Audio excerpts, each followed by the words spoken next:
Hello friends, मेरा नाम है उमैर सईद और आप देख रहे हैं मेरा चैनल न्यू एक्वेरियम हॉबी। ये मेरा 90 गैलन का टैंक है और नीचे 40 गैलन का सम फिल्टर है। आज मैं इसके ऊपर वाटर लेवल स्विच लगाने लगा हूँ सम फिल्टर पे। उस पर मैं बात करूंगा कि वाटर लेवल स्विच क्यों ज़रूरी है और उसको कैसे लगाएंगे। सम फिल्टर में वाटर लेवल डाउन ज़रूर होगा क्योंकि जब ये फिल्टर चोक होगा, जिस तरह अभी ये ब्राउन कलर में हुआ है, इसका मतलब है कि ये पॉलिएस्टर फिल्टर चोक हो गया है। ऑलमोस्ट 1 मंथ हो चुका है इसको और आफ्टर 10 डेज के बाद मैं इसको और क्लीन करूंगा और न्यू लगाऊंगा पॉलिएस्टर फोम। इस वजह से यहाँ पे वाटर का लेवल थोड़ा सा डाउन होगा, स्लो आएगा वाटर यहाँ पे, और ऑपरेशन की वजह से वाटर का लेवल डाउन होता है, इसलिए ये थोड़ा सा लेवल यहाँ पे हमें नजर आ रहा है डाउन। अगर इस टाइम पावर फेलियर हो या किसी वजह से भी मेरा पंप बंद होगा और दोबारा जब पंप चलेगा पावर आने पे, उस टाइम थोड़ी देर के लिए वाटर का लेवल डाउन होगा इस जगह पे, और अगर ये ज़्यादा देर डाउन होगा तो मेरे पंप डैमेज हो सकते हैं। इसलिए मैं यहाँ पे वाटर लेवल स्विच लगाने लगा हूँ ताकि वो पंप को ट्रिप करवाएं, ताकि पंप डैमेज ना हो। जब भी वाटर लेवल स्विच लगाएंगे उसमें 10 मिनट्स का ऑन डिले लाजमी लगाना है। उसकी वजह वाटर लेवल स्विच ट्रिप करवाएगा, वाटर लेवल इंक्रीज होगा, स्विच नॉर्मल होगा, फिर दोबारा पंप चलेंगे और वो फिर वाटर को डाउन लेके जाएंगे, फिर वाटर लेवल स्विच ट्रिप करवाएगा। इस तरह पंप डैमेज हो जाएंगे क्योंकि वो ऑन ऑफ होंगे बार बार यहाँ पे। इसलिए ये मैंने 555 टाइमर से ऑन डिले जो हमें मिलता है सर्किट ऑलरेडी मार्केट में, बहुत इजी है, बहुत ही कॉस्ट इसकी नहीं है, ये लगाया यहाँ पे 10 मिनट्स ऑन डिले। अब इसको सप्लाई देने के लिए मैं वाटर लेवल स्विच लगाऊंगा यहाँ पे।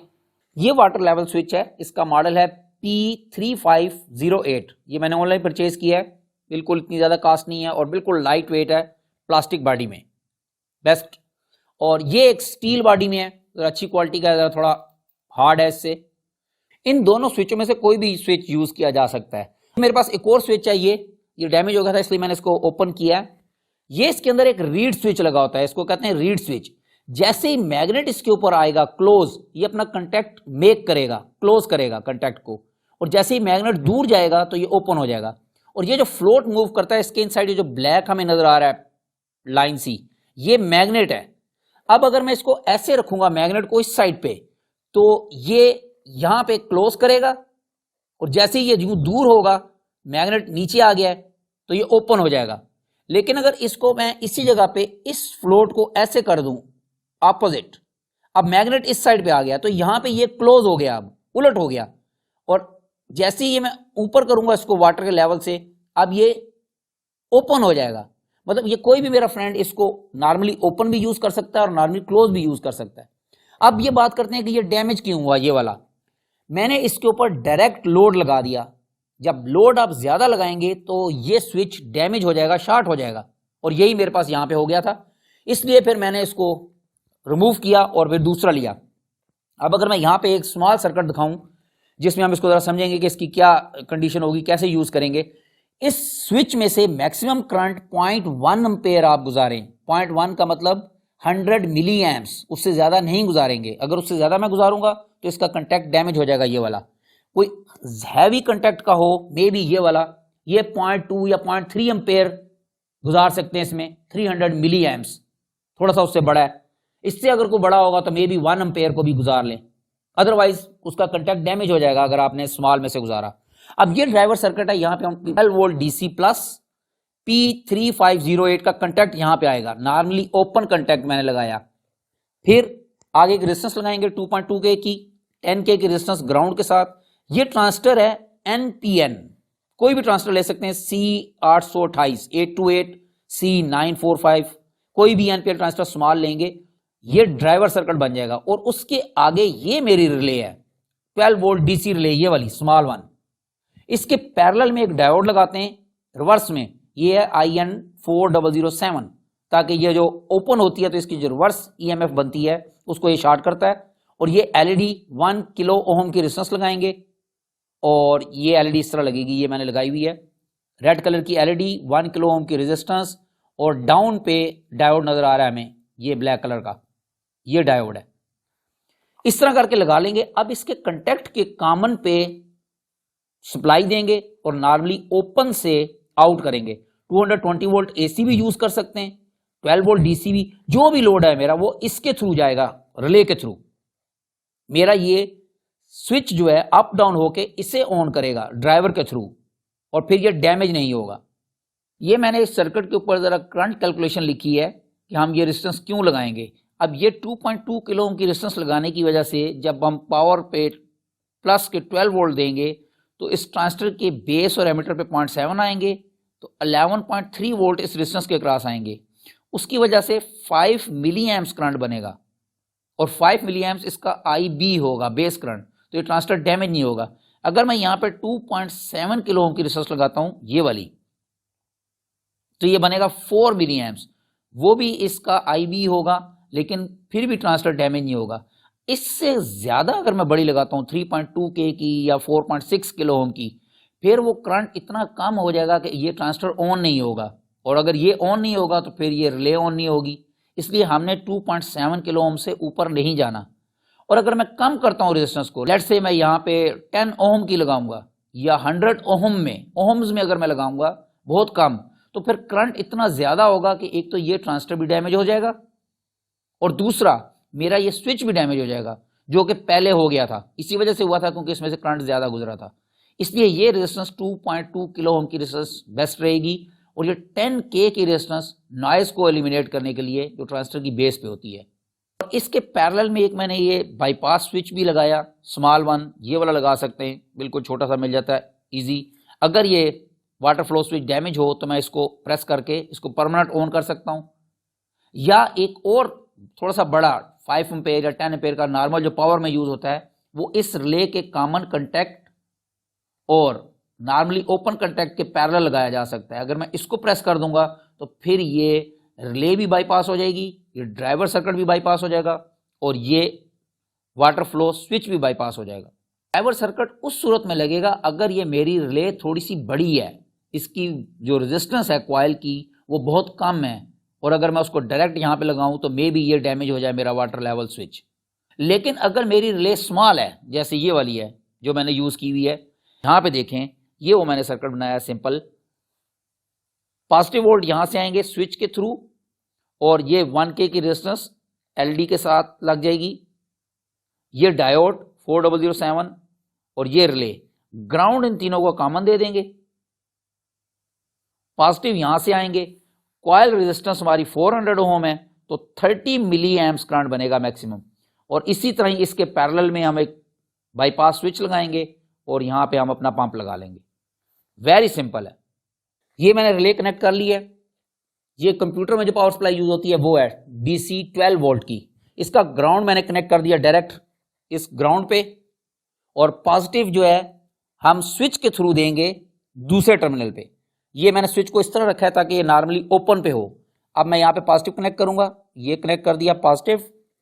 अब मेरी ये रिले ऑन नहीं हुई। अब मैं जैसे ही स्विच को मूव करूंगा आगे तो मैग्नेट ऊपर आएगा, रीड स्विच के, ये रिले ऑन होगी। अब मैं इसको बैक पे करूंगा, ये ऑफ हो जाएगी, ये ऑन हो जाएगी, ये ऑफ हो जाएगी, इस तरह ये ऑन ऑफ होती रहेगी।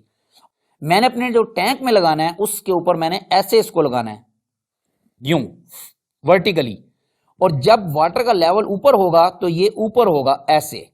इसलिए मैंने इसको इस तरह यूज किया है कि जब ये ऊपर हो फ्लोट तो ये क्लोज हो, उस टाइम मेरी ये रिले ऑन होनी चाहिए, और जैसे ही वाटर का लेवल डाउन जाए तो ये नीचे जाए इस तरह, तो रिले ऑफ हो जाए। ये मैंने 555 टाइमर को कनेक्ट कर दिया है, ग्राउंड इसी के साथ लगा दिया है, और पॉजिटिव सप्लाई इससे रिमूव कर दी है, रिले पे जो लगी हुई थी वो यहाँ पे कनेक्ट कर दी है, और स्विच मेरा इस टाइम ओपन पे है, इसलिए ये टाइमर ऑफ है। अभी इस टाइम मैंने इस टाइमर को 5 सेकंड पे सेट किया है इस VR से। मैं स्विच को क्लोज करता हूं और फिर हम देखते हैं कि ये टाइमर ऑन होता है कि नहीं। ये सप्लाई इंडिकेशन है और ये टाइमर का टाइम इंडिकेशन है, रेड 2 LED लगी हुई है। अब मैं यहाँ पे इसको थोड़ा बैक करके ये क्लोज करता हूं। ये मैंने स्विच को इस साइड मूव किया, ये पावर आ गई, और ये टाइम के बाद वो छोटी LED भी ऑन होगी, ये स्मॉल वन भी। अब अगर हम इसको वापस करेंगे तो ये ओपन नहीं हुआ। ये इसमें एक ड्रॉबैक है स्विच में, क्योंकि मैंने बहुत एक्सपेरिमेंट किए इस ड्रॉबैक की वजह से कि जब ये ओपन हुआ है तो ये टाइमर ऑफ नहीं हुआ। इस वजह से फिर मैं ये लेके आया, मैंने थिंकिंग की कि मे बी ये स्मॉल स्विच है, इसकी क्वालिटी अच्छी नहीं होगी, तो ये वाला लेके आते हैं। अच्छा, अब मैं इसको लगाता हूं, फिर देखते हैं क्या होगा। अब ये मैंने दूसरा स्टील वाला स्विच कनेक्ट कर दिया है, सेम पॉजिटिव इसको सप्लाई कनेक्ट कर दिया एक वायर पे, और दूसरी वायर इसकी इस टाइमर की पॉजिटिव पे कनेक्ट कर दी है और इसको मैंने इस साइड पे रखा है ओपन। इसमें भी सेम वही तरीकाकार होगा। अगर मैं इसको लॉक को ओपन करूं और इस फ्लोट को बाहर निकाल के उल्टी साइड पे डाल दूं अपोजिट करके, तो यहाँ पे क्लोज हो जाएगा, ऊपर ओपन हो जाएगा। अभी यहाँ पे ये ओपन है इसलिए मेरा ये टाइमर ऑन नहीं हो रहा। अब हम इसको प्रेस करते हैं और ऊपर लेके जाते हैं और फिर देखते हैं कि टाइमर ऑन होता है कि नहीं। ये पावर आ गई है उसके ऊपर और टाइम के बाद वो ऑन हो गया। अब मैं स्विच को वापस लेके जाऊंगा, सेम बिहेवियर है। अब ये स्विच को मैं अप डाउन कर रहा हूं लेकिन मेरा टाइमर ऑफ नहीं हो रहा। इसका मतलब है कि इसमें भी वही प्रॉब्लम है जो इसमें था। रीजन ये है कि यहाँ पे इसका करंट ज्यादा है। एक तो ये रिले लगी हुई है, दूसरा ये 555 टाइमर, इसका भी अपना करंट होगा और मे भी ये सम कंपोनेंट्स लगे हुए हैं सेमीकंडक्टर, इनकी वजह से कुछ बिहेवियर ऐसा बन रहा है कि ये स्विच हमारा परमानेंट ऑन रह रहा है। तो उसके लिए फिर जो मैंने सर्किट मॉडिफाई किया थोड़ा सा, वो ये बनेगा। यहाँ पे करंट थोड़ा सा ज़्यादा हो रहा है इसलिए मुझे एक ट्रांजिस्टर थोड़ा सा बड़ा चाहिए। वो होगा 1383 या 1384। ये भी NPN ट्रांजिस्टर है लेकिन इसका साइज थोड़ा सा बड़ा है उस पहले वाले से। अब मैं यहाँ से ऊपर से स्विच की आउट से वायर लाऊंगा, ये वाली, ये जो वायर आ रही है ये डायरेक्ट इसके बेस पे आएगी और रेजिस्टेंस यहाँ पे मैं 1 किलो ओम की लगाऊंगा क्योंकि ये ट्रांजिस्टर थोड़ा सा बड़ा है इसलिए मुझे यहाँ 1 किलो ओम की रेजिस्टेंस चाहिए। 2.2K से ये प्रॉपर ऑन नहीं होगा। सेम 0.7 वोल्ट बेस और एमीटर पे ड्रॉप होंगे और 11.3 वोल्ट यहाँ पे आएंगे। तो 11.3 डिवाइडेड बाई 1K ये बनते हैं 11.3 मिली एम्प्स। अब ये ट्रांजिस्टर फुल ऑन होगा 100% और यहाँ से इसका कलेक्टर आउट करेगा जो ग्राउंड, वो मैं 555 टाइमर को दूंगा और 12 वोल्ट पॉजिटिव डायरेक्ट दे देंगे टाइमर को और इसके रिले के कंटेक्ट से कॉमन पे 220 वोल्ट AC होंगे और उसके नॉर्मली ओपन पे पंप लगा देंगे। इसके भी पैरेलल में उसी तरह स्विच लगाना है। अगर मुझे बाईपास करना हो कभी तो मैं इस तरह बाईपास कर सकूं उसे, क्योंकि समटाइम्स ये टाइमर डैमेज हो सकता है, ये रिले का कंटेक्ट डैमेज हो सकता है, ये वाटर फ्लो स्विच डैमेज हो सकता है, तो मुझे बाईपास करने की ज़रूरत होगी क्योंकि मैंने टैंक के ऊपर वाटर पंप बंद नहीं करने। अब ये मैंने वो ट्रांजिस्टर लगाया हुआ है सिंपल जो सर्किट अभी मैंने एक्सप्लेन किया है, C1384 या 83 भी लगाया जा सकता है। 10K की रेजिस्टेंस एमीटर और बेस के दरमियान, 1K की रेजिस्टेंस बेस पे पॉजिटिव वोल्टेज पे आ रही है थ्रू स्विच। स्विच का एक सिरा पॉजिटिव पे और पॉजिटिव की डायरेक्ट सप्लाई टाइमर पे। अब जैसे ही मैं स्विच को ऑन करता हूं ये टाइमर मेरा ऑन होगा और जैसे ही मैं इसको ऑफ करूंगा टाइमर ऑफ हो जाएगा। ये दोबारा ऑन करते हैं, ये 5 सेकंड के टाइम के बाद ये टाइमर ऑन हुआ और ये दोबारा ऑफ हो गया। अब वो जो प्रॉब्लम था इसके होल्ड का वो खत्म हो गया है क्योंकि करंट मैक्सिमम एमीटर से कलेक्टर की तरफ जा रहा है इस ट्रांजिस्टर में और इस स्विच के थ्रू जो पॉजिटिव से करंट आ रहा है वो मैक्सिमम भी 11.3 मिली एम्प्स इस 1K की रेजिस्टेंस की वजह से। मैंने इस टाइमर पे चेक करने के लिए 5 सेकंड डिले रखा है। ये ऑफ किया, ये ऑन किया, 5 सेकंड के बाद वो टाइमर ऑन हो जाएगा। लेकिन अगर ये वाटर लेवल फौरन अप डाउन होगा ऐसे जैसे ये अभी हो रहा है तो फिर सम टाइम ऐसे होगा कि हमारा टाइमर बगैर डिले किए रिले को ऑन करेगा। उसकी रीज़न ये है कि इतनी जल्दी कैपेसिटर डिस्चार्ज नहीं होता जितनी जल्दी हमारा ये स्विच दोबारा उसको सिग्नल दे रहा है। इस वजह से इसने ये डिले देना छोड़ दिया है। ये कैपेसिटर है जो चार्ज होके इस रिले को ऑन करता है। एक्चुअल में मेरा जो सिस्टम है उसमें 10 मिनट्स का ऑन डिले है, वहाँ पे कोई इशू नहीं होगा। लेकिन अगर कोई मेरा फ्रेंड ऐसा सेटअप बनाता है जिसमें टाइमर 5 सेकंड का है और उसका वाटर लेवल फ्लक्चुएट करता है और बिल्कुल ऐसे ऐसे अप डाउन होने लगा हुआ है फ़ौरन, तो फिर उसको इस पॉइंट को भी कंसिडर करना पड़ेगा कि इसको किस तरह लगाया जाए कि कैपेसिटर डिस्चार्ज होने के बाद वाटर लेवल आना चाहिए, फिर ये डिले आएगा इसमें जिस तरह ये भी आ रहा है। ये मैंने लेवल स्विच की फिटिंग कर दी है और यहाँ पे ये टाइमर के ऊपर भी मैंने 2 LEDs कर दी है। पहले एक लगी हुई थी, ये पावर की LED और ये रिले ऑन की LED, और ये मैंने 2 स्विच लगा दिए 10 एम्पेयर के 220 वोल्ट पे जो सप्लाई पे हम लगते हैं नॉर्मल पावर वाले, जैसे ये लगे हुए सारे सेम, और इस पे लिख दिया वाटर लेवल। और ये थर्मोस्टेट मेरे पास ये लगा हुआ है, ये वाला, इसका मॉडल है F2000। ये थर्मोस्टेट मैंने सेफ्टी पे लगाया हुआ है इन केस अगर मेरे जो हीटर लगे हुए हैं इस टाइम विंटर है और हीटर अगर ऑफ नहीं होता किसी भी वजह से, तो फिर ये 30 डिग्री से अगर ऊपर टेम्परेचर जाएगा तो ये पावर को ऑफ करेगा। अभी विंटर है, हीटर चल रहे हैं, ये थर्मोस्टेट हीटर की सेफ्टी में लगा हुआ है। और समर में जब एक्वेरियम चिलर चलेगा, ये मेरे पास एक्वेरियम चिलर भी लगा हुआ है, उस टाइम ये थर्मोस्टेट 25 डिग्री पे अगर आया वाटर का टेम्परेचर तो फिर ट्रिप करवाएगा चिलर को। दोनों की सेफ्टी है, कोई दोस्त लगाना चाहे तो लगा सकता है। इस थर्मोस्टेट की वीडियो मैंने ऑलरेडी अपलोड की हुई है कि ये कैसे इंस्टॉल करना है, हाउ टू इंस्टॉल हीटर, उसमें इसकी डिटेल बताई हुई है। अगर कोई दोस्त देखना चाहे तो वो देख सकता है। तो 2 वायर्स उस थर्मोस्टेट को जा रही हैं, उनके पैरेलल ये मैंने थर्मोस्टेट के बटन लगा दिया। यहाँ से 220 वोल्ट की सप्लाई इधर आ रही है और इस बटन को ऑन करूंगा तो वो बाईपास हो जाएगा थर्मोस्टेट, और अगर मैं इस बटन को ऑन करूंगा तो ये रिले बाईपास हो जाएगी। इसकी जो नॉर्मली ओपन और कॉमन पे जो वायर्स लगी हैं उनके पैरेलल ये वायर हैं, लेकिन ये मैंने वायर यहाँ से निकाली है ताकि अगर इन केस ये रिले या टाइमर डैमेज हो तो मैं उधर से उसको बाईपास करके इसको इजीली चेंज कर सकूं या ओपन कर सकूं। ये बाईपास के स्विच मैंने जरा बैक साइड पे लगाए और इनके ऊपर इस साइड पे मैंने ये टेप लगाई हुई है, ट्रांसपेरेंट टेप, ये भी और ये भी टेप नज़र आ रही है यहाँ पे, ताकि मैं इसको इस तरह टेप को क्लोज कर दूं, क्योंकि कोई घर में किड्स हो सकते हैं या कोई भी न्यू पर्सन हो जिसको आइडिया ना हो, वो इनको ऑन ना करे। नॉर्मल कंडीशन में मैं ये दोनों ऑफ रखूंगा, ये भी ऑफ है, ये भी ऑफ है। अगर मैंने इसको ऑन करना होगा और बाईपास करना होगा किसी चीज़ को, फिर मैं ये टेप ओपन करूंगा यहाँ से और फिर इसको प्रेस करूंगा। अभी अगर मैंने इसको बाईपास करना है तो मैं ये टेप ओपन करूंगा और ये बटन प्रेस कर देंगे। अब ये बाईपास हो चुका है। अगर इस टाइम ये रिले ऑफ हो तो मेरे पंप ऑफ नहीं होंगे। उसको हम चेक करने के लिए वाटर लेवल स्विच को ज़रा प्रेस करते हैं। ये स्टिक से वाटर लेवल स्विच को मैं डाउन करूंगा। जैसे ही मैं डाउन करूंगा मेरा ये टाइमर ऑफ हो जाएगा। ये ऑफ हो गया। अब मैं जैसे ही इसको छोड़ूंगा दोबारा तो पावर की एलईडी ऑन होगी। सबसे पहले ये पावर की एलईडी ऑन हो गई। उसके बाद अब ये 10 मिनट्स का ऑन डिले है। उसके बाद फिर ये रिले वाली एलईडी ऑन होगी, लेकिन ये मैंने बाईपास किया हुआ है यहाँ से, इस वजह से मेरे पंप ऑफ नहीं हुए। अगर मैं इस बाईपास बटन को ऑफ करूंगा तो मेरे पंप बंद हो जाएंगे। हम चेक कर लेते हैं। इस बाईपास को मैंने ये ऑफ किया, ये पंप ऑफ हो गए, इसलिए ये सम्प में वाटर का लेवल इंक्रीज होने लग गया। अब जब तक 10 मिनट्स नहीं गुजरेंगे ये रिले ऑन नहीं होगी। और सेकंड ऑप्शन इसमें मैंने जो रखी है कि ये जो VR है जिससे हम टाइम एडजस्ट करते हैं, ये 1 मेगा ओम की VR और ये वाली रेजिस्टेंस, इसके पैरेलल मैंने एक स्विच लगाया है जो इस रेजिस्टेंस को बाईपास करेगी। उस वजह से कैपेसिटर फौरन चार्ज होगा ये वाला, और जो टाइम है 10 मिनट्स का वो बाईपास हो जाएगा। वो मैंने ये स्विच लगाया है डाउन पे, ये वाला, ये माइक्रो स्विच। इसे मैं प्रेस करूंगा तो वो इस रेजिस्टेंस को बाईपास कर देगी, शॉर्ट कर देगी एक तरह का। जैसे ही मैं इसको करूंगा ये रिले ऑन हो गई और मेरा ये पंप चल पड़े। पंप चलने की वजह से ये वाटर का लेवल अब डाउन जा रहा है दोबारा। अब अगर ये लेवल डाउन होते यहां से नीचे गया तो ये फिर ट्रिप कर देगा इसको।